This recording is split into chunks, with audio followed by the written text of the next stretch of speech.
الحمد لله وكفى وسلام على عباده الذين اصطفى أما بعد فأعوذ بالله من الشيطان الرجيم بسم الله الرحمن الرحیم۔ سترہ کے حوالے سے ہمارے مسائل چل رہے تھے۔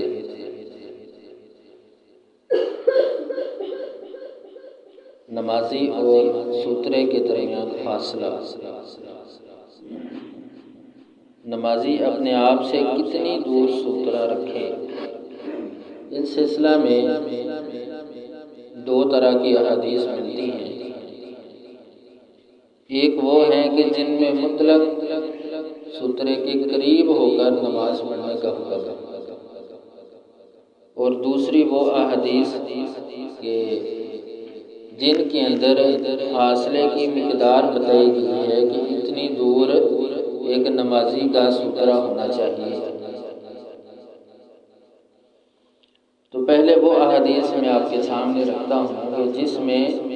مطلق سترے کے قریب ہو کر نماز پڑھنے کا حکم دیا گیا ہے۔ سیدنا ابو سعید خدری رضی اللہ تعالی عنہ سے مروی ہے کہ رسول اللہ صلی اللہ علیہ وسلم نے ارشاد فرمایا: اذا صلى احدكم الى سترة فليدن منها۔ جب تم میں سے کوئی سترے کی قریب نماز پڑھے،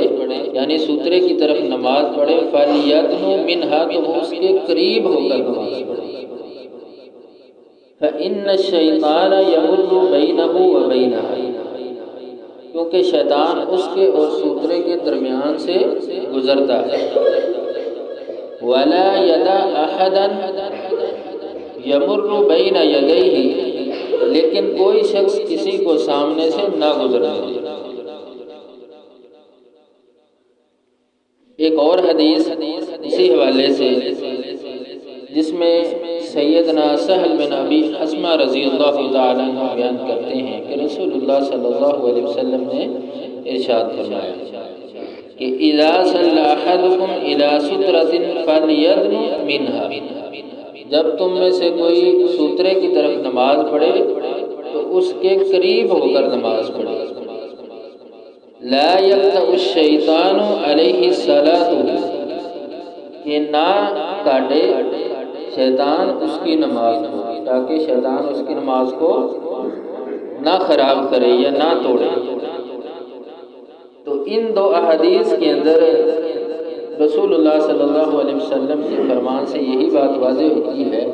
کہ فاصلے کی کوئی تحدید نہیں ہے کہ کتنی دور ہونا چاہیے نمازی سے سترہ، بلکہ یہ بات واضح کی گئی ہے کہ سترے کے قریب ہو کر نماز پڑھو۔ اب دوسری احادیث جس میں مقدار واضح کی گئی ہے، حضرت سعد بن سعد رضی اللہ تعالیٰ عنہ بیان کرتے ہیں: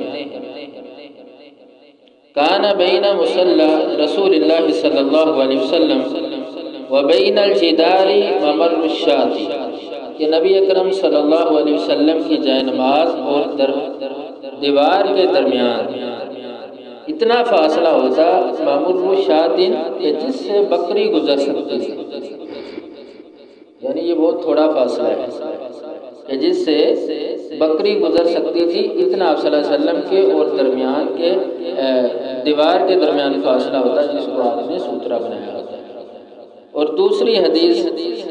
سیدنا عبداللہ بن عمر رضی اللہ تعالیٰ عنہ سے ہے کہ وہ کہتے ہیں کہ مجھے حضرت بلال رضی اللہ تعالیٰ عنہ نے رسول اللہ صلی اللہ علیہ وسلم کی نماز جو آپ نے بیت اللہ کے اندر پڑھی اس کے بارے میں بتایا، اور پھر میں نے بھی نماز پڑھی، اور بیان کرتے ہیں کہ میں گیا نماز پڑھنے کے لیے، اور یہاں تک کہ دیوار کے اتنا قریب چلا گیا کہ حتی یکون بینہ و بین الجدار الذی قبل وجہہ قریبا من ثلاثۃ اذرع ان صلی، یہاں تک کہ ان کے یعنی اور دیوار کعبہ کے درمیان 3 ہاتھ کا فاصلہ رہے گا، اور وہاں نماز پڑھی۔ اسی طرح صحیح مسلم کے اندر سیدنا عبداللہ بن عمر رضی اللہ تعالیٰ عنہ سے اور حدیث ہے کہ کان النبی صلی اللہ علیہ وسلم، کہ نبی اکرم صلی اللہ علیہ وسلم یصلی بینہ و بین القبلۃ مقدار ثلاثۃ اذرع، کہ نماز پڑھتے جبکہ آپ کے اور قبلہ کی جانب والی دیوار کے درمیان 3 ہاتھ کا فاصلہ ہوتا۔ تو ان احادیث سے کافی حد تک یہ بات سمجھ آ گئی ہے کہ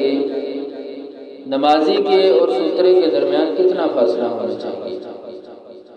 اب 1 ہاتھ کتنا ہے، اس کی مقدار کتنی ہے؟ فقہا لکھتے ہیں کہ 24 انگلیاں، ایسے 6 مرتبہ، یہ 1 ہاتھ ہے۔ تو اسی طرح 3 ہاتھ،